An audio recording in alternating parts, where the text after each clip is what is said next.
ఒకటి ఆయన గురించి నేను ఏం గమనించేవాళ్ళు అంటే ఆయనకి చాలా సాధారణ వృత్తిలో ఉన్న వాళ్ళ పట్ల చాలా చాలా ఆసక్తి ఉండేది, చాలా సింపతి ఉండేది. సో ఉదాహరణకి ఇప్పుడు నేను మీ ఛానల్కి వచ్చాను, ఫస్ట్ నన్ను మీ చైర్మన్ దగ్గరికి తీసుకువెళ్ళారు. సో చైర్మన్ గారితో నాకు పాత పరిచయం ఉంది, సో ఆయనతో కలవడం నాకేం ఆక్షేపం లేదు, మంచిగా కలిసాము. బట్ సపోజ్ నా ఫాదర్ వచ్చి ఉంటే ఫస్ట్ వాళ్ళు ఈ కెమెరామెన్ వాళ్ళని పలకరించారు, మీరు ఎవరు, మీరు ఎక్కడి నుంచి వచ్చారు, ఎంతకాలం పని చేశారు. సో చైర్మన్ దగ్గర ఆయన లాస్ట్గా వెళ్ళేవారు. సో ఇదే తేడా ఉంది.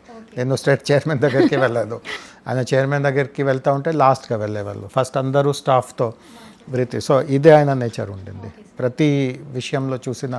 సో రిటైర్మెంట్ అయిన తర్వాత వారు, మా మదరు, వాళ్ళు ఢిల్లీలో ఒక అపార్ట్మెంట్లో రెంట్గా ఉండేవారు. సో గేటెడ్ కమ్యూనిటీలో మనందరికీ తెలుసు, వాచ్మెన్ ఉంటారు, తర్వాత లిఫ్ట్ ఆపరేటర్స్ ఉంటారు, హౌస్ కీపింగ్ వాళ్ళు ఉంటారు. ఆయనకి ప్రతి ఒక్కరు పేరుగా ఐడియా ఉండింది, ఇతను ఎవరు, ఏ ఊరు నుంచి వచ్చారు, ఇంట్లో ఎవరు ఉంటారు.